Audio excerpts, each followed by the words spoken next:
So I want you to be very excited because I believe today's word is going to bless you. मैं चाहता हूं कि आप उत्साहित हो जाएं क्योंकि आज का वचन आपको बहुत आशीषित करेगा। This is the part 5 of the mystery of the Holy Spirit series. और पवित्र आत्मा के रहस्य की जो शिक्षा चल रही है उसका 5वां हिस्सा आज है। And today we will learn the 5 different ways through which Holy Spirit communicates with us. और आज हम वो 5 मुख्य तरीके देखेंगे जिस तरीके से पवित्र आत्मा हमसे बात करता है। So first I'll tell you the 5 various ways and then we'll come back and then go on detail every way that through which Holy Spirit speaks. So पहले मैं आपको वो 5 मुख्य तरीके बता देता हूँ जिसके द्वारा पवित्र आत्मा बात करता है। उसके बाद मैं उसकी गहराई में जाकर के आपको सिखाऊंगा कि वो क्या है। Okay, so first he speaks through the word. पहला वो वचन के द्वारा आपसे बात करता है। Okay, Holy Spirit communicates through the word. पवित्र आत्मा वचन के द्वारा आपसे बात करता है। Second, he communicates by the inner witness. दूसरा वो अंदरूनी गवाही के स्वरूप में आपसे बात करता है। Thirdly, the Holy Spirit communicates by revelation. तीसरा पवित्र आत्मा प्रकाशन के द्वारा आपसे बात करता है। Fourth, the Holy Spirit communicates by voice. चौथा पवित्र आत्मा आवाज के द्वारा आपसे बात करता है। And the fifth way, the Holy Spirit communicates by visions, dreams and prophecies. और पांचवा पवित्र आत्मा बात करता है दर्शनों, सपनों और भविष्यवाणियों के द्वारा। So I want you to quickly note these 5 different things. And now let's go to the first point. तो ये 5 बातें आप लिख लीजिए। अब हम पहली बात की गहराई में जाएंगे। That Holy Spirit communicates through the word. पवित्र आत्मा वचन के द्वारा बात करता है। Let's go to John chapter 14 verses 26. यूहन्ना 14 उसके 26 पे हम चलते हैं। Jesus said, but the helper, यीशु ने कहा लेकिन वो सहायक, the Holy Spirit whom the Father will send in my name, वो पवित्र आत्मा जिसे पिता मेरे नाम से भेजेगा, he will teach you all things, वो तुम्हें सारी बातें सिखाएगा and bring to your remembrance all things that I said to you. और जो कुछ मैंने तुमसे कहा वो तुम्हें स्मरण कराएगा। Amen. Amen. So from this scripture we understand that one ministry of Holy Spirit is to bring into our remembrance the Rhema word of God, the spoken word of God. So एक कार्य पवित्र आत्मा का ये है कि वो जो परमेश्वर का जो बोला गया वचन है वो हमें वो उसके बारे में याद दिलाए। And that's the foundation, that's the prime way the Spirit of God talks through every believer through the word. और ये सबसे मुख्य तरीका है कि पवित्र आत्मा जिसके द्वारा अपने लोगों से, विश्वासियों से बात करता है वचन के द्वारा। Jesus said, when that Spirit of truth will come, He will glorify me, and Jesus Christ is the Word of God. और यीशु ने कहा जब वो सत्य का आत्मा आएगा तो वो मुझे महिमा देगा और यीशु ही परमेश्वर का वचन है। But I want you to understand a very important thing here. लेकिन मैं चाहता हूँ बहुत महत्वपूर्ण बात आप समझें यहाँ पर। Because so many times people, believers, they start to worship the Bible. क्योंकि बहुत बार विश्वासी लोग बाइबल की आराधना करने लगते हैं। And okay, let's go to the scripture.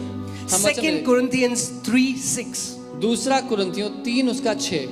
I want you to read it slowly, and I pray that Holy Spirit will open our understanding so that we can really understand the word. और आप इसको धीरे पढ़ें, आराम से पढ़ें ताकि वचन आपके हृदय में जाए। और मैं कहता हूँ पवित्र आत्मा आपकी समझ को खोल दे ताकि आप समझ। 2 Corinthians 3:6, Apostle Paul is saying, who also made us sufficient as ministers of the new covenant. और दूसरा कुरिन्थियों 3 उसका 6 वचन कहता है जिसने हमें नई वाचा के सेवक होने के योग्य भी किया। Not of the letter but of the spirit, for the letter kills but the spirit gives life.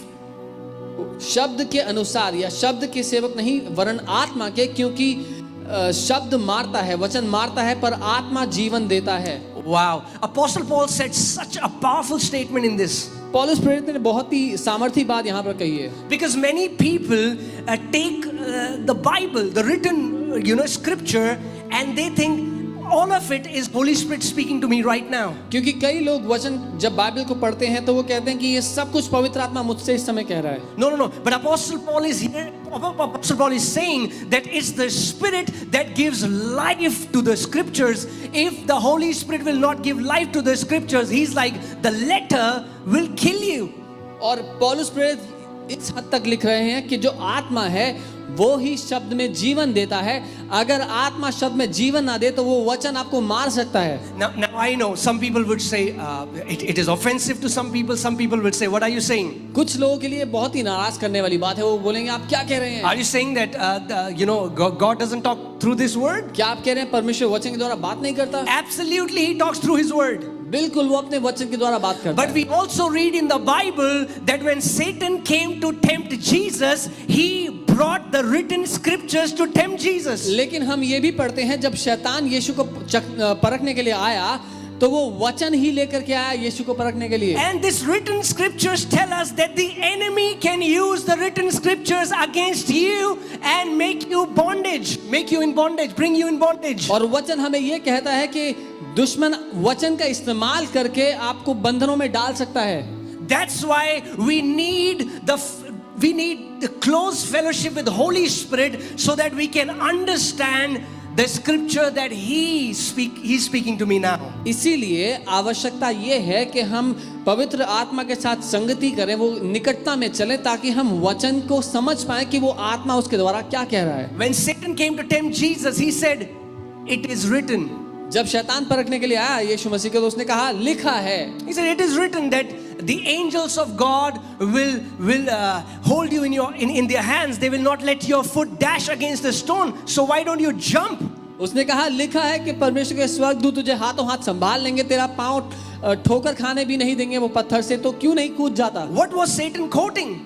शैतान किस बात को कह रहा था? He was quoting Psalm 91. वो भजन 91 को पढ़ के बता रहा था। So are you getting what I'm saying?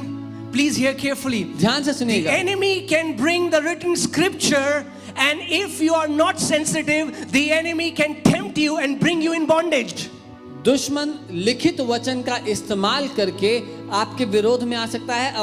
अगर आप ध्यान नहीं देंगे तो वो आपको उसमें फंसा सकता है, आपको बंदी बना सकता है। That's why Apostle Paul here is saying that we are not the ministers of the letter, but we are the ministers of the Spirit. इसीलिए पौलुस प्रेरित यहाँ पर ये कह रहे हैं कि जो लिखित वचन है हम उसके सेवक नहीं, हम आत्मा के सेवक हैं। Now to give a disclaimer here, I am a man of word. I love the word. I have read New Testament hundreds upon hundreds of times. I love the scripture, but the same scripture teach me that without the breathing of Holy Spirit, the scriptures won't come alive. और मैं स्पष्टता के लिए बताना चाहता हूं कि मैं वचन पर निर्भर रहने वाला व्यक्ति हूं। मैंने कई 100 बार वचन पढ़ा है, नए नियम को पढ़ा है, लेकिन मैं ये इसलिए कह रहा हूं कि अगर पवित्र आत्मा उस लिखित वचन पर जीवन ना दे तो वो लिखित वचन मार सकता है, वो जीवन नहीं देता। Amen. I hope you understand. That's why we need the Spirit of truth. Jesus said, when the Spirit of truth will come, He will lead you into all the truth. इसीलिए हमें वो सत्य की आत्मा की आवश्यकता है, जो यीशु ने कहा जब वो सत्य का आत्मा आएगा तो वो तुम्हें पूर्ण सत्य में ले जाएगा। You know, when those Pharisees were dragging that woman who was caught in the act of adultery and they wanted to kill her by stoning her, what were they quoting? They were quoting the law. They were going by the written scripture. They were going by the letter. जब फरीसी उस व्यभिचारिणी स्त्री को खींचते हुए लाए और कहने लगे कि इसको पत्थर मारकर मार दो, तो वो कहां से ये बात कह रहे थे? वो लिखित वचन में से, व्यवस्था में से वो बात कह रहे थे। But the beautiful thing about Jesus is that He is the Word. The Word and the Spirit has the fullness. The dwelling of Spirit and the Word fully dwells in Him. He is the Word, but He is also smeared by the Spirit of God. खूबसूरत बात तो ये है कि यीशु मसीह वचन है, पर वो आत्मा की भरपूरी के द्वारा उस वचन को दर्शाता है। What did Jesus do? यीशु ने क्या किया? The Holy Spirit gave Him the wisdom, and He said, let that person cast the first stones who had never sinned in his life. और पवित्र आत्मा ने उसको वो बुद्धि दी उस समय। उसने कहा कि वो व्यक्ति पहला पत्थर फेंके जिसने कभी पाप ना किया हो। What does that tell me? ये मुझे क्या बताता है? That I can find scriptures in the Bible and go to people and accuse them that how they are living is wrong, and not take that scripture for me, because it was the enemy that was using the scripture to bring hatred in my heart against my brother and sister. क्योंकि मैं एक वचन को उठा करके किसी और के पास जा करके उनको कह सकता हूं कि तुम गलत रहते हो, तुम्हारा जीने का तरीका गलत है, ये ना देखते हुए कि शैतान वही वचन का इस्तेमाल करके मेरे हृदय में दूसरों के लिए नफरत भरता है। But Jesus said, it is also written. लेकिन यीशु ने जब जवाब दिया शैतान को तो कहा ये भी लिखा है, Praise God. प्रभु का That the धन्यवाद। Holy Spirit will bring the word of God alive and will give you the word for the moment. That is called Rhema word or the now word.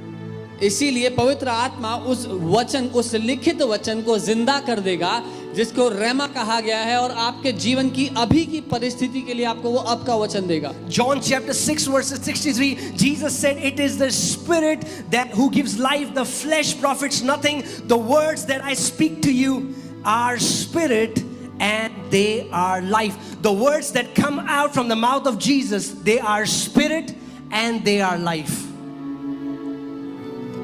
और यूहन्ना 6 उसका 63 वचन कहता है, आत्मा तो जीवनदायक है और शरीर से कुछ लाभ नहीं।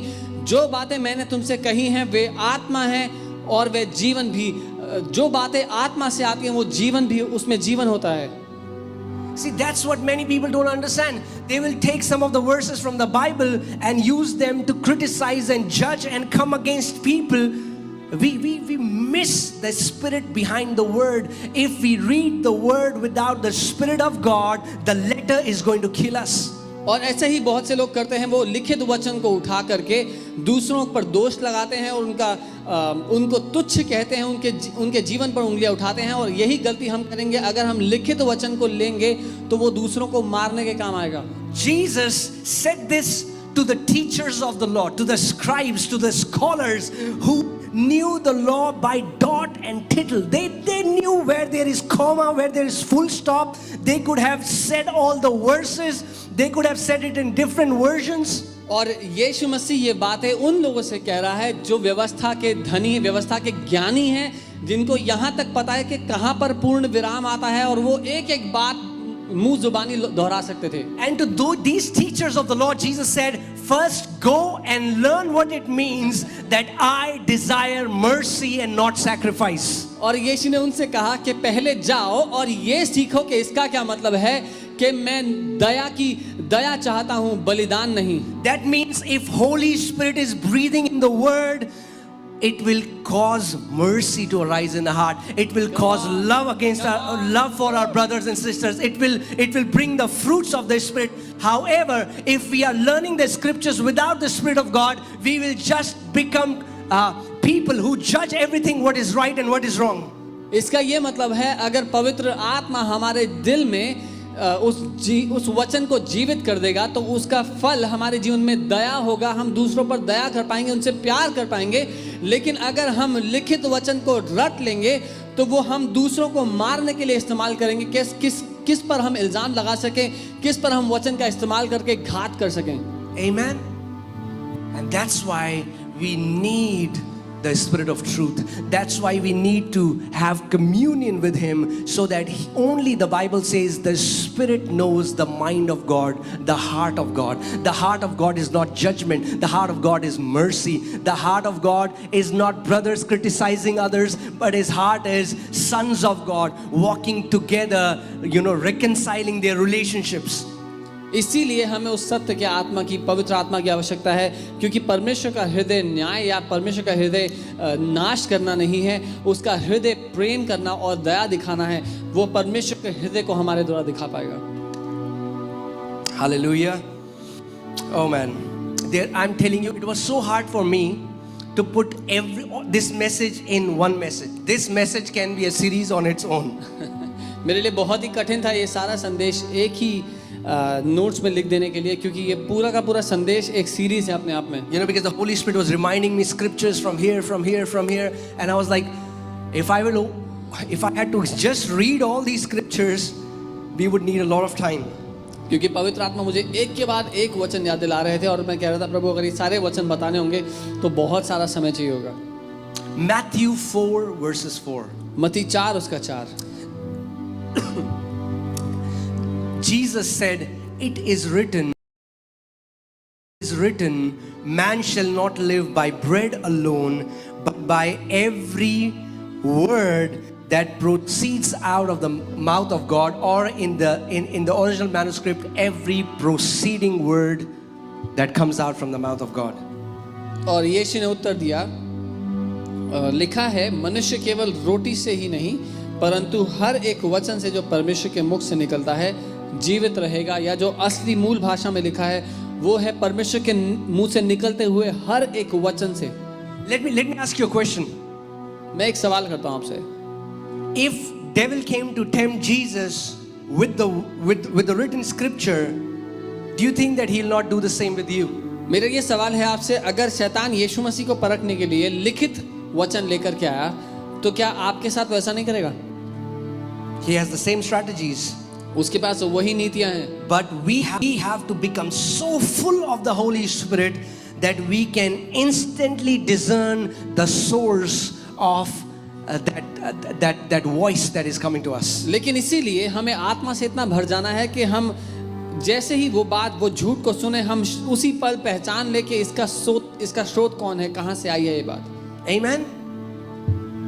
You know, I heard a testimony wherein a man read in the Bible that Peter walked on the water and he went and he jumped out of a boat and he drowned.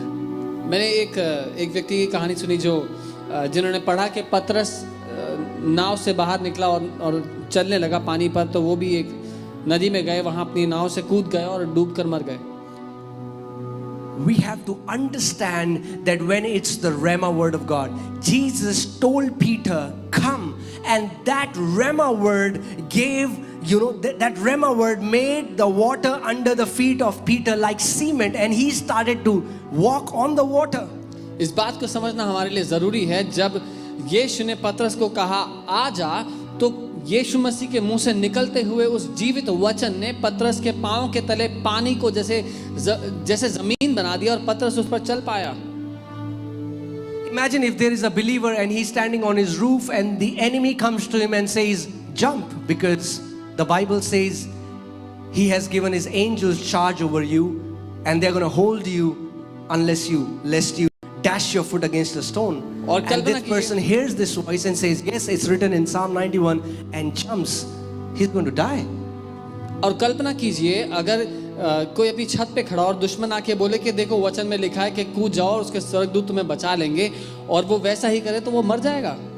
That's why we need again and again, I cannot stress it enough, that's why Holy Spirit is our teacher. We can never know the scriptures with our carnal understanding. It has to be revealed by the Spirit of God. इसीलिए मैं बार-बार कहता हूँ हमें पवित्र आत्मा की जरूरत है, क्योंकि हम अपनी मनुष्य की बुद्धि से लिखित परमेश्वर के वचन को नहीं समझ सकते। Amen. So that's the prime way Holy Spirit speaks. He speaks through the word. तो जो मुख्य तरीका पवित्र आत्मा की बात करने का उनमें से एक है वचन। Again, now please don't misunderstand me. I am not saying I'm against the word of God. I would again say it because some people hear what I never say. I love the word of God. I am a man of word. I cannot live without the word. I read the word every day, but I also submit myself and say, Holy Spirit, teach me your word. कृपया कोई मुझे गलत ना समझे, मैंने पहले भी कहा, दोबारा कहूँगा कि मैं वचन से प्यार करता हूँ, मैं वचन पर अपना जीवन जीने वाला व्यक्ति हूँ, मैं बार बार वचन को पढ़ता हूँ, लेकिन मैं पवित्र आत्मा को ये भी कहता हूँ कि मैं आपके अधीन समर्पित होकर आपसे सीखना चाहता हूँ, मुझे सिखाएं। Okay, so the second major way through which Holy Spirit communicates to us is by the inner witness. If you're writing, make notes, write it down, by inner witness. दूसरा प्रमुख तरीका जिससे पवित्र आत्मा हमसे बात करता है वो है भीतरी गवाही के द्वारा। Let's go to Romans chapter 8 verses 16. हम रोमी 8 उसका 16 देखते हैं। Book of Romans chapter 8 verses 16. I'll read it. The Spirit Himself bears witness with our spirit that we are children of God. रोमी 8:16 आत्मा आप ही हमारी आत्मा से गवाही देता है कि हम परमेश्वर की संतान हैं। You know, today we have this amazing assurance that we are children of God. आज हमारे पास ये महान अश्योरेंस है, हमें पक्का पता है कि हम परमेश्वर की संतान हैं। It didn't come by reading a book. It didn't come by some people telling us, but Holy Spirit who lives in us bears witness, testifies, makes known to our spirit that we are the children of God. और ये हमें कोई किताब पढ़ के, ये साहस हमें कोई किताब पढ़ के या कहीं से सुन करके नहीं आया, लेकिन वो पवित्र आत्मा आप ही हमारी आत्मा में गवाही देता है, जो हमारे साथ रहता है, वो आत्मा जो हमारे अंदर रहता है, हमारी आत्मा से गवाही देता है कि हम परमेश्वर की संतान हैं। That's why the day you got born again, when you got born again, today you know you are born again. Nobody has to tell you. Some people may come and say, oh no, you are not child of God, you are not going to heaven, Jesus is not your Lord. You would know, and you know in that heart, in your heart, that you are a son of God. इसीलिए आप आज आश्वस्त हैं, आप ये बात जानते हैं कि आप नया जन्म पा चुके हैं, आप यीशु मसीह के हैं, उसके साथ स्वर्ग में जाएंगे। और अगर कोई आपको आके कहे नहीं, यीशु आपका प्रभु नहीं है, आप स्वर्ग नहीं जाएंगे, तो आपको उनकी बात से फर्क नहीं पड़ेगा। आपको पता है अपने दिल में कि हकीकत क्या है, आपने नया जन्म पा लिया है। So this is also one of a major way Holy Spirit communicates with us, through the inner witness. और ये बहुत महत्वपूर्ण तरीका है जिससे पवित्र आत्मा हमसे बात करता है, भीतरी अंदरूनी गवाही के द्वारा। Maybe you don't have any physical evidence to what he's testifying, but you are so sure that is true.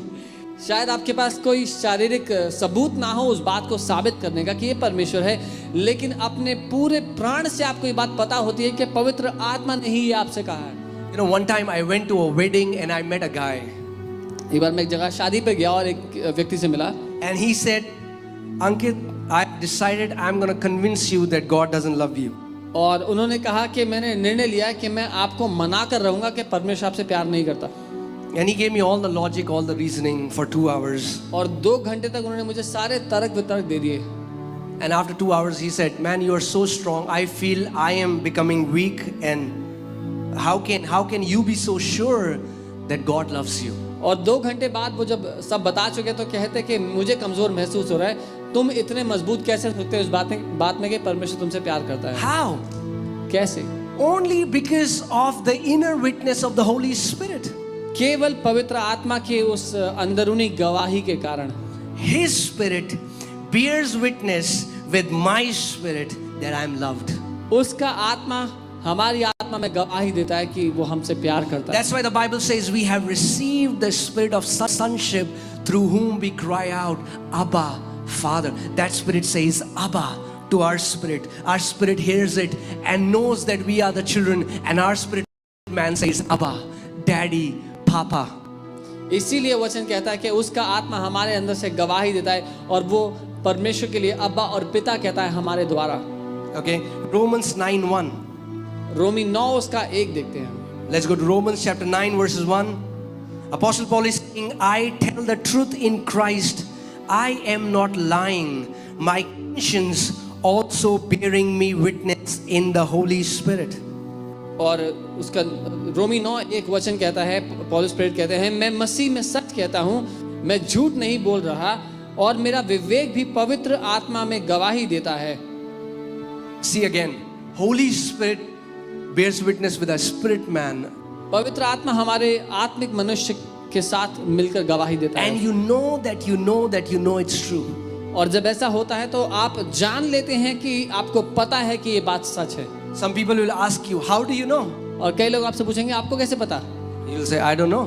तो आप बोलेंगे मुझे नहीं पता। But I know. लेकिन मुझे पता है। Did you read about it? क्या इसके बारे में कहीं पढ़ा? No. नहीं। Did you hear from somewhere? किसी से सुना? No. नहीं। Did you see it somewhere? कहीं देखा होगा? No. नहीं। But I just know. लेकिन मुझे पता है। And the world will call it foolishness. और दुनिया इस बात को बेवकूफी कहेगी। But the Bible says the things that eyes have not seen, ears have not heard, ears have not heard, and neither have they entered into the heart of man, God has revealed them to us through His Spirit. और वचन कहता है वो बातें जो आंखों ने देखी नहीं, कानों ने सुनी नहीं और किसी के मन में समाई नहीं, वो बातें परमेश्वर ने अपनी आत्मा के द्वारा हम पे प्रकट की हैं। Let me ask you a question. How can you know something which you have not seen, which you have not heard about, and which has never entered in the heart of any human being? How can you know about something like that? तो आपसे सवाल है मेरा कि ऐसी बात जो किसी इंसान ने कभी देखी नहीं है, कभी सुनी नहीं है, ना ही किसी की कल्पना में, किसी के दिमाग में कभी समा पाई है, ऐसी बात को आप कैसे जान सकते हैं? Because the Spirit bears witness. क्योंकि वो आत्मा आपकी आत्मा में गवाही देगा। Let me ask you a question. मैं आपसे एक सवाल करता हूँ, Have you seen Jesus being crucified for you 2000 years ago? क्या आप 2000 साल पहले वहां थे जब यीशु को क्रूस पर चढ़ाया गया? क्या आपने ऐसा How होते हुए can you देखा? be so sure that it's not a cooked up story? आपको कैसे पता है, कैसे आश्वासन है कि मनगढ़ंत कहानी नहीं है? Today also so many Christians, they are ready to die for the sake of gospel. Where do you think they get this tremendous confidence from? आज भी सैकड़ों मसीह अपनी जान देने के लिए, सुसमाचार के लिए अपनी जान देने को तैयार हैं। आपको क्या लगता है वो बल, वो साहस उनके पास कहां से आता है? Because the Spirit of God testifies in our spirit that our Lord and Savior Jesus Christ was crucified for us, was buried for us, and was resurrected for us, and we are seated with Him in the heavenly places, far above principalities and powers and might and dominion. क्योंकि वो पवित्र आत्मा हमारे मन में गवाही देता है कि हमारा तो उद्धारकर्ता प्रभु यीशु मसीह मारा गया, गाड़ा गया और मुर्दों में से जिंदा किया गया, और उसके साथ हम आज स्वर्गीय सिंहासन पर बैठे हैं। हर एक दुष्टता, हर एक प्रधानता से कई ज्यादा ऊपर हम यीशु मसीह के साथ स्वर्ग के सिंहासनों पर बैठे हैं। Many believers don't know this, but the Spirit of God has been leading them for years and they don't know it. बहुत से विश्वासियों को ये बातें नहीं पता, हालांकि बहुत समय से पवित्र आत्मा उनकी अगुवाई करते हुए आ रहा है, पर वो इस बात को नहीं मानने के लिए राजी। They call it, how should I say it? They say it, oh, I don't feel like doing that. Or they say, they feel a check in their spirit, man. और वो कहते हैं मुझे ऐसा करने का मन नहीं कर रहा, या अपने अंदर सही नहीं लग रहा। A feeling would be a different thing. I'm not talking about a feeling, please understand. I'm talking more of you feel a check in your heart. मैं बात कर रहा हूँ जैसे अपने मन में आपको एक कुछ गलत सा लग रहा हो किसी बारे में। You just feel a check that you shouldn't go to that place. जैसे आपको महसूस होता है कि मुझे वहां नहीं जाना चाहिए। For example, somebody comes, shake hand, somebody comes and doing a business deal. Now this man looks awesome. The opportunity he's showing you looks golden. Your mind, your experience, your talent, your friends, your mentors, everybody say you should do it. But in your spirit you feel this check that you shouldn't. जैसे आप एक business deal करने वाले हैं, व्यवसाय के लिए आप किसी के साथ बिजनेस कर रहे हैं, एग्रीमेंट कर रहे हैं, और सब बहुत अच्छा है, वो व्यक्ति अच्छे लग रहे हैं, अग्रीमेंट अच्छा है, सारी जो बातें हैं वो आपके पक्ष में हैं, आपके अगुए हैं, जो लोग आपके मेंटर हैं वो आपको कह रहे हैं कर लो, आपके दोस्त आपकी तरफ हैं, पर आपको कुछ अपनी आत्मा में, कुछ अपने मन में सही नहीं लग रहा। You'll feel, why am I feeling this check in my heart? Everything is perfect. It looks awesome. और आप कहते हैं मुझे अपने अंदर ये क्यों ऐसा महसूस हो रहा है, सब कुछ बहुत बढ़िया है। See, the Holy Spirit is such a gentle person. He will never force His will on you. He quietly leads you through inner witness. He gives you a stop sign, a check sign that He wants you to stop. He's telling you, don't do that. और पवित्र आत्मा इतना नम्र और प्रेम से आपके साथ बर्ताव करता है कि वो कभी भी जबरदस्ती आपको रोकेगा नहीं कुछ करने से, लेकिन वो आपको अंदर से गवाही देगा और आपको बताएगा कि आपको ये नहीं करना चाहिए। It's His way of telling you to stop wherever you are and not to proceed further. ये पवित्र आत्मा का तरीका है आपको बताने का कि आप इस बात में, इस काम में आगे ना बढ़ें। There are many people who were getting married and the person looked beautiful, had a lot of money, everything was awesome. Something in their heart said, don't take that step, but still they ignored that voice and they got married to that person, and today they are miserable because they didn't heed to the leading of the Holy Spirit. और बहुत से लोगों ने जब शादी के समय में पवित्र आत्मा ने उनको अगुवाई की कि वो ऐसा ना करें, जब शादी के लिए पवित्र आत्मा ने कहा ना करें, तो उन्होंने उस अगुवाई को नज़रअंदाज करते हुए वो कदम उठा लिया, और आज उनके जीवन की हालत बदतर इसीलिए है क्योंकि उन्होंने वो अगुवाई को नज़रअंदाज किया। Again, as a disclaimer, I want to tell you, every marriage can be made beautiful. I'm talking about some people who are really wicked. Some people, I'm talking about super wicked people. और मैं स्पष्टता के लिए बताना चाहता हूँ, कोई भी विवाह, कोई भी रिश्ता साथ में काम करके खूबसूरत बनाया जा सकता है। मैं बात कर रहा हूँ उन लोगों की जो बहुत ही दुष्ट थे, जानबूझकर दुष्टता करने वाले लोगों की बात कर रहा हूँ। Don't think that today if you're getting fights with your wife, you think, oh man, maybe Holy Spirit led me. No, He did not. अगर अपनी पत्नी या अपने पति से आपकी आज लड़ाई होती है तो ये ना सोचे शायद पवित्र आत्मा ने मुझे मना किया होगा, मैंने शादी कर ली इससे, ऐसा नहीं है। No, I'm talking about, he may stop you if you're about to get married to somebody who is super wicked. लेकिन पवित्र आत्मा आपको बिल्कुल रोकेगा अगर आप किसी ऐसे से शादी करना चाहते हैं जो बहुत ही दुष्ट है। Hallelujah. And now let me tell you something. और मैं कुछ बता दूं, Many times, okay, what did Jesus command us? Jesus said, go into all the world and preach the gospel, right? यीशु मसीह ने हमें क्या आज्ञा दी? क्या कहा कि जाओ दुनिया भर में और सुसमाचार का प्रचार करो। Amen? आमीन। Man, the word says, go into all the world and preach the gospel. वचन ने कहा है, वचन कहता है कि जाओ दुनिया भर में और सुसमाचार का प्रचार करो। Let's read Acts chapter 16, Acts 16, 6 to 7. हम प्रेरितों के काम 16 उसका 6 और 7 देखते हैं। The Bible is talking about Paul. Let's see. They were forbidden by the Holy Spirit to preach the word in Asia. Oh man. और यहाँ लिखा है कि पवित्र आत्मा ने उनको रोका कि वो आसिया में जाकर के, एशिया में जाकर के वचन का प्रचार ना Now, करें। did Jesus tell us to go into all the world and preach the gospel? Yes. क्या यीशु मसीह ने हमें नहीं बोला दुनिया भर में जाके प्रचार करो? However, हाँ। लेकिन because the Spirit of God is alive and He lives in us, He knows the dangers. He knows many things that can happen, so He can forbid you from going to some place and lead you to somewhere else. क्योंकि पवित्र आत्मा जीवित है और हमारे अंदर रहता है, उसको पता है किस क्षेत्र में, किस बात में हमें नहीं जाना चाहिए, कहाँ खतरा हो सकता है, इसीलिए वो अगुवाई करता है कि हम वहां ना जाएं और वहां से मुड़ जाएं। They tried to go into Bithynia, but the Spirit did not permit them. और उन्होंने बथिनिया जाना चाहा पर आत्मा ने उन्हें जाने ना दिया। Wow, man. It's a powerful scripture if you read about it. ये बहुत शक्तिशाली आयत है अगर आप इसको पढ़ेंगे ध्यान से तो। But the opposite of it is, many times the enemy has deceived people into, they think, oh, let me ask Holy Spirit for everything. Holy Spirit, should I brush my teeth in the morning? Holy Spirit, should I wear white shirt or blue shirt or red shirt? Holy Spirit, should I wear sports shoes or leather shoes? Holy Spirit, should I eat non-veg or veg? You need the spirit of wisdom. लेकिन इसका विपरीत भी एक जगह है जहां आपको नहीं जाना है, जहां पर शैतान परमेश्वर के लोगों को बेवकूफ़ बनाता है और फिर वो कहते हैं पवित्र आत्मा आज मैं ब्रश करूं कि नहीं करूं, पवित्र आत्मा सफ़ेद शर्ट डालूं कि नीली शर्ट डालूं, पवित्र आत्मा नॉनवेज खा लूं कि वेज खाऊं। आपको बुद्धि का आत्मा चाहिए। If you have this question, how can I be so sensitive to the leadings of the Holy Spirit? अगर आपका ये सवाल है कि कैसे मैं पवित्र आत्मा की बातों के लिए संवेदन हो जाऊं, Well, leading you is the work of Holy Spirit. जब आपकी अगुवाई करना पवित्र आत्मा का काम है, But you have your part to play.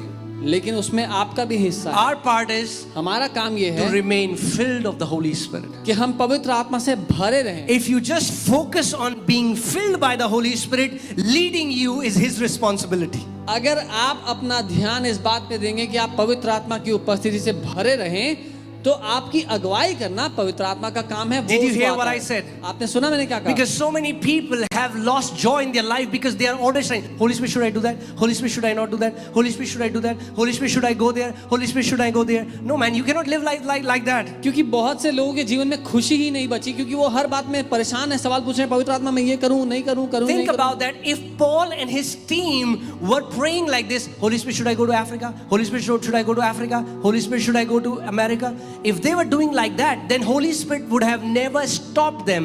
Then the way for a believer to live is we always have a green sign and we run with all our strength. But when the Holy Spirit wants to stop you, He will put a check in your spirit and will say stop. कल्पना कीजिए अगर पौलुस और उनकी सारी team ऐसे प्रार्थना कर रही होती हम अफ्रीका जाएं, अमेरिका जाएं कि नहीं, तो वो कहीं ना जाते। लेकिन एक विश्वासी के जीने का तरीका ये है कि हम अपने पूरे बल से पवित्र आत्मा से भरकर उस दिशा में भागे जो परमेश्वर ने हमें दी है, और हम उस दिशा में भागते हुए अगर पवित्र आत्मा हमें रोकता है, हमें अगुवाई करता है कि हम आगे ना बढ़े, तो हम वहां आगे ना बढ़े और वो हमें मोड़ देगा किसी और दिशा में।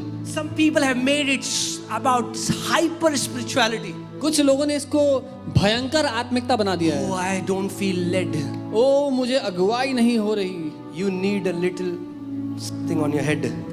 अपने Anyway, दिमाग so- पे आपको कुछ आवश्यकता है। Okay, I'm sorry. So guys, understand what I'm saying. You focus on your part. Your part is to remain filled with the Holy Spirit. आपका काम है पवित्र आत्मा से भरे रहना। leading you is His responsibility. आपकी अगुवाई करना उसका काम है। Amen? Amen. Hallelujah. So let's move to the third way He communicates with us. और हम तीसरे रास्ते पे तीसरे तरीके को देखते हैं जैसे वो हमसे बात करता है। Thirdly, the Holy Spirit communicates or communes with us is through revelation. तीसरा तरीका जिससे पवित्र आत्मा हमसे बात करता है वो है प्रकाशन। You know, the reason why God chooses to speak to us through revelation is क्यों पवित्र आत्मा हमसे बात करता है उसका कारण ये है because the revelation goes directly to our spirit man and bypasses your head. क्योंकि परमेश्वर जब आपको प्रकाशन देता है तो वो आपके दिमाग से होते हुए नहीं आपके आत्मा में उतरता है सीधा। Because if I can say it practically, your spirit has these trillions bits of information that your spirit can receive in a millisecond. क्योंकि आपके अंदर वो क्षमता है कि आप सैकड़ों करोड़ों बिट्स की जानकारी एक पल में हासिल कर लें परमेश्वर से। But your head cannot comprehend the things of God if it is like your head will give a message, no, or what should I say, you need to upgrade your storage, something like that. तो मैं कहूँगा आपको अपनी क्षमता बढ़ाने की आवश्यकता है। No. If God will speak to your brain directly, अगर your परमेश्वर brain cannot receive the information. So, because your brain does not have the capacity to comprehend the majesty, the greatness of what God is telling you. परमेश्वर जो आपको बताना चाहता है उस महानता को उस जानकारी की महानता को समाने के लिए आपकी बुद्धि अभी योग्य नहीं है, तो आपको उसकी क्षमता बढ़ानी पड़ेगी। You know, so God chooses to give revelation to your spirit man, which can receive trillions bits of information in a millisecond. इसीलिए परमेश्वर वो जानकारी आपके आत्मिक मनुष्य में उंडेलता है जिसमें ये क्षमता है कि वो सैकड़ों करोड़ों बिट्स की जानकारी एक पल में उतार ले। And that's God class kind of reception. और ये परमेश्वर के स्तर का तरीका है जानकारी Better than ग्रहण करने 4G, better than 5G, we have big G. 4G और 5G से बड़ा हमारे पास बड़ा वाला G है। You know, and I can understand Holy Spirit also speaks to us in our native language. और मैं जानता हूँ पवित्र आत्मा हमसे हमारी भाषा में बात करते हैं। But in the entire Bible, if you will see where Holy Spirit has spoken to people in the native language, they were more of directions. जब कभी लेकिन आप जब वचन में पढ़ेंगे जब पवित्र आत्मा ने किसी से उनकी भाषा में बात की तो वो रास्ता बताने के लिए आगे क्या करना है वो बताने के लिए की। You know, so if I can say it this way, when Holy Spirit speaks to your brain, your mind, Holy Spirit has slowed Himself down and in a slow motion He speaks. तो मैं ऐसा कहूँगा जब पवित्र आत्मा को आपके शारीरिक दिमाग से बात करनी है तो उसने अपने आप को बिल्कुल धीमा कर दिया है और छोटे रूप से वो आपसे जानकारी देकर के बात कर रहा है। That's why, and that's what believers, because they're looking for an external voice, that's why they miss the communication of Holy Spirit. It's by revelation. Tuck, 1 second you know it all. और क्योंकि विश्वासी लोग कोई बाहर से आने वाली आवाज सुनेंगे इसीलिए वो परमेश्वर से प्रकाशन को चूक जाते हैं क्योंकि प्रकाशन क्षण भर में आपके प्राण में आपके आत्मा में ऐसे उतरेंगे। You know, sometimes I'll be lying on my bed and 1 second, doom, this light bulb will, and I know it. I just know it. You know, it's like 6 months of information is downloaded in a millisecond and you just know it. God hasn't taught you, okay, Samarth, open Revelation in chapter 5. No, but in a millisecond you see it because that revelation is coming from your spirit. और मैं आराम से अपने बिस्तर पर आराम फरमा रहा होता हूँ और क्षण भर में एक बल्ब जैसा जलता है मेरे अंदर और ऐसा जैसे 6 महीने की जानकारी मेरे अंदर एक क्षण में डाउनलोड हो गई। पवित्र आत्मा ऐसा नहीं करता चलो अब प्रकाशित वाक्य की किताब निकालो 12वां अध्याय निकालो वो ऐसे And he can do that. I'm not saying that he will not do that. और वो ऐसा कर सकता है वो चाहे लेकिन But I'm saying a better way is through revelation. लेकिन जब वो प्रकाशन के द्वारा बात करता है तो वो बहुत भारी तरीका है उसका बात करने का जिसमें क्षण भर में वो आपसे महीनों तक की जानकारी एक पल में आपको I love to receive revelation. और मुझे बहुत प्यार है प्रकाशन ग्रहण करने के लिए। Right? Because man, a millisecond and you know it. क्योंकि क्षण भर में आप इतना कुछ ग्रहण कर लेते हैं। And somebody will ask you, how do you know it? Have you read a book about it? No sir, I received the revelation. और कोई आपसे पूछेगा कैसे पता कोई किताब पढ़ी इसके बारे में? जी नहीं, मैंने प्रकाशन ग्रहण किया। Let's read one of the scripture that I love with my heart, Galatians 1:11. एक आयत जिससे मुझे बहुत प्यार है उसको हम पढ़ते हैं, गलातियों 1 उसका 11। Okay, I want you to hear carefully what Apostle Paul is saying. मैं चाहता हूं आप ध्यान से सुने जो प्रेरित पौलुस कह रहे हैं। But I make known to you, brethren, that the gospel which was preached by me is not according to man. और पौलुस प्रेरित यहाँ पर कह रहे हैं, हे भाइयों, मैं तुम्हें बताए देता हूं कि जो सुसमाचार मैंने सुनाया है वह मनुष्य का नहीं। For I neither received it from man, nor was I taught it. क्योंकि वह मुझे मनुष्य की ओर से नहीं पहुंचा और ना मुझे सिखाया गया, पर यीशु मसीह के Wait. That's the icing on the cake, man. So Paul is saying the gospel that he was preaching, he said, no man taught me. He didn't go to any Bible college to learn it. He didn't go to any person to learn it. He said, I didn't receive it through a man. और पौलुस ये कह रहे हैं कि जो सुसमाचार मैं सुना रहा हूं वो मैंने किसी मनुष्य से हासिल नहीं किया, ना ही मैं किसी बाइबल कॉलेज गया डिग्री लेने के लिए, लेकिन मनुष्य की ओर से मुझे वो नहीं मिला है। So I have a question, sir. Then how did you learn about this gospel? How did you know about this gospel? तो मेरा पौलुस से सवाल है, श्रीमान, फिर आपको ये सुसमाचार दिया किसने, कैसे मिला? Next line. But it came through the revelation of Jesus Christ. Amen. और अगली बात वो कहते हैं, पर यीशु मसीह के प्रकाशन से मुझे वो सुसमाचार मिला है। So the gospel, the epistles that Paul is writing, those rich letters, all of it came through revelation. तो वो जो धनी पत्रियां पौलुस ने लिखी हैं, जो शोहरत से भरी हुई पत्रियां मैं कहूंगा पौलुस ने लिखी हैं, वो सब उनको प्रकाशन के द्वारा मिली हैं। But we have a good news. लेकिन हमारे पास एक बहुत अच्छी खबर है। Paul was as much beloved of the Holy Spirit as we are. कि पौलुस पवित्र आत्मा के उतने ही चहेते थे जितने आप और मैं हैं। As he received revelation today, you and me, we can receive revelation. जैसे पौलुस प्रेरित ने प्रकाशन ग्रहण किया, वैसे ही आप और मैं भी कर सकते हैं। However, लेकिन the Bible says we cannot lay another foundation. I'm not saying that you write a letter and say, Paul ने भी तो लेटर लिखा, मैं भी लेटर लिख रहा हूँ, अब ये भी epistle है. No, that cannot happen. So Bible कहती है कि जो नींव डाल दी गई उसको छोड़ एक अलग नींव और कोई नहीं डाल सकता। तो ऐसा नहीं हो सकता कि आप एक चिट्ठी लिखें और आप कहें कि Paul also wrote letters, so I can also write letters. ऐसा नहीं। But Holy Spirit today can reveal mysteries to you which you didn't hear from any man, which nobody taught you, but it comes as a revelation of Jesus Christ.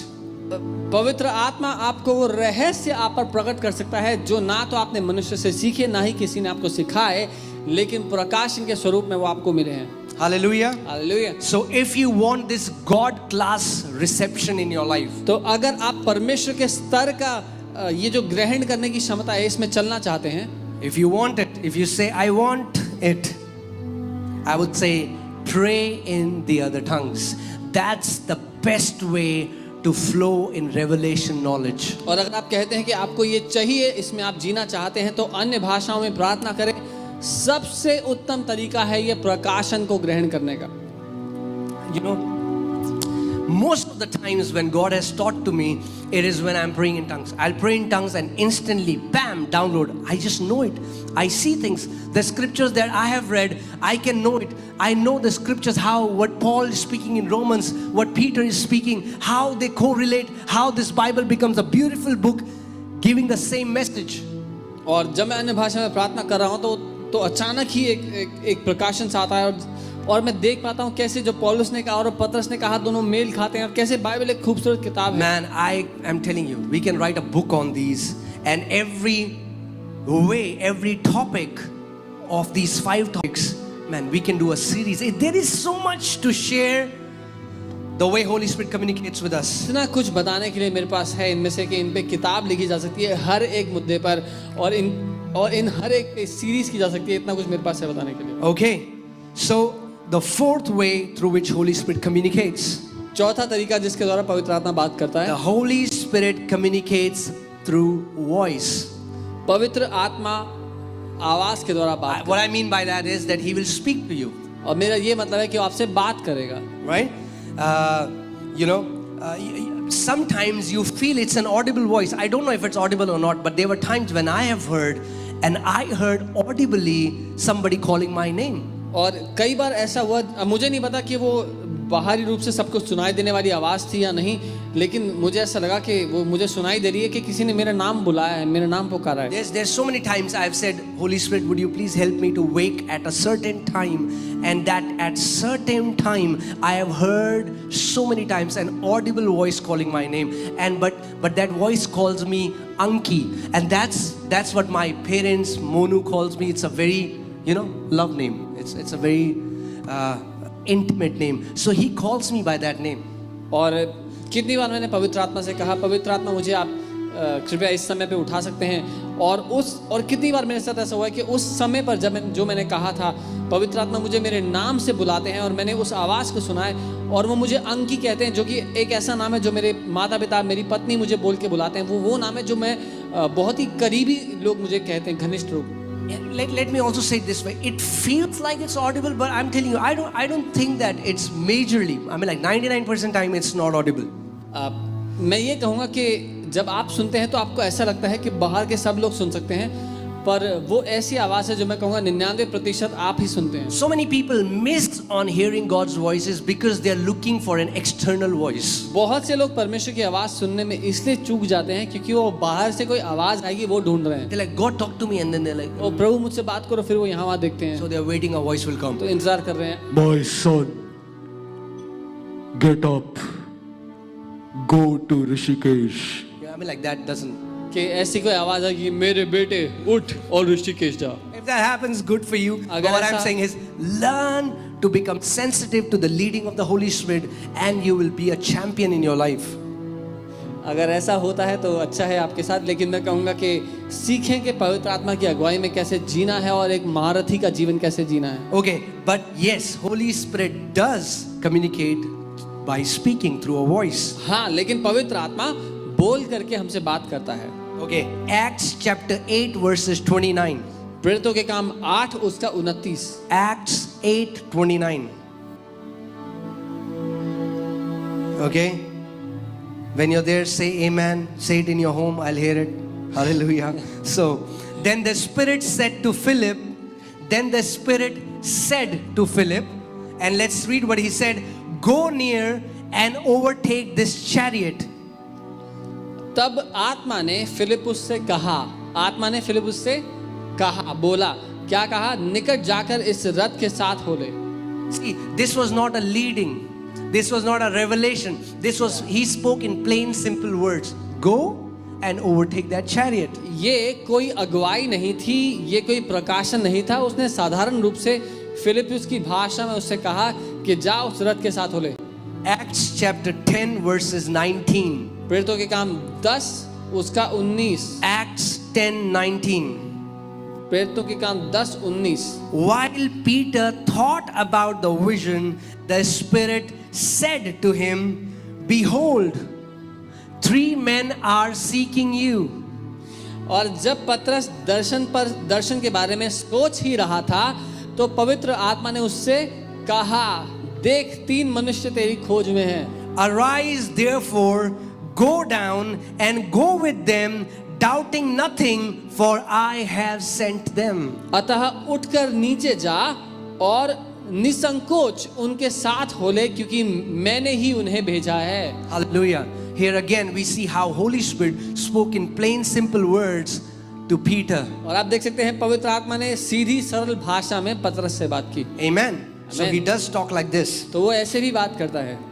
Okay, now fifth and last way Holy Spirit और communicates. पांचवा और आखिरी तरीका जैसे पवित्र आत्मा बात Okay, करता but है. this is not in a what should I say, orderly manner, or it's like one, this is the last thing. No, Holy Spirit can choose to talk to you the way He wants. ये बातें मैंने आपको किसी क्रम में नहीं बताई कि ये सबसे महत्वपूर्ण है. फिर पवित्र आत्मा जैसे चाहे आपसे बात कर सकता है किसी भी तरीके से.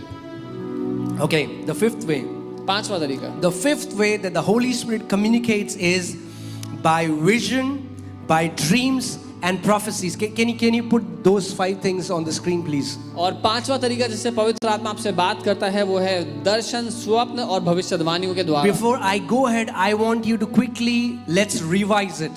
इससे पहले कि मैं आगे जाऊं, मैं चाहता हूं हम एक बार देख लें इसको। Right? First, he speaks through the word. पहला वो वचन के द्वारा बात करता है। Second, he communicates by the inner witness. दूसरा वो भीतरी गवाही के द्वारा बात करता है। Third, he communicates by revelation. तीसरा वो प्रकाशन के द्वारा बात करता है। Fourth, चौथा he communicates by voice or by speaking. वो बोल करके या आवाज बता करके आवाज बात करता है। Fifth, he पांचवा communicates by visions, dreams and prophecies. वो दर्शन, स्वप्न और भविष्यवाणियों के द्वारा बात करता है। Amen.